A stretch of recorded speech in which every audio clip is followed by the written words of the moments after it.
In this tutorial, we're going to recreate a-ha's Take On Me Juno patch. We don't have the space to recreate both the analog and digital constituents of this sound, but as the Roland Juno 60 was front and center of the original, we can come pretty close with Alpha CM. Let's load it up and click on the browser at the bottom to locate and load the Z-Init patch. We'll start by building up our waveforms. Going to oscillator 1, we'll select the wave called square 2 as our B wave, and we'll set the wave knob to around 2 o'clock.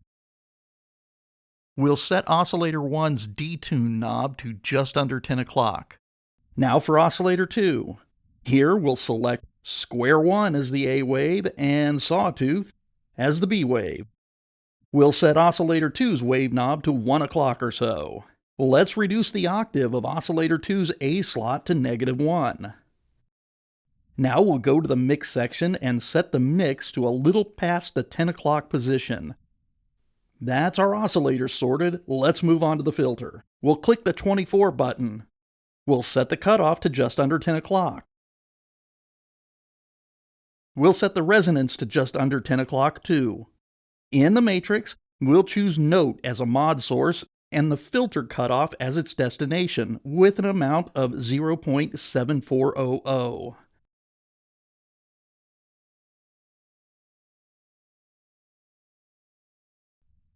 Back in the filter, we'll crank the envelope depth knob nearly full. We'll set the sustain to just past 11 o'clock and the decay to about 10 o'clock. Now we'll set the filter envelope's release to just over halfway. Moving to the amp section, we'll set its decay just below 2 o'clock. Sustain will be fully down, and release will be set to just past 10 o'clock. This gets us pretty close to the characteristic pluck sound of the original, but there's something missing. We need to activate the chorus effect, as it was a big part of the Juno sound back in the 80s. We'll crank the wet knob up to about halfway.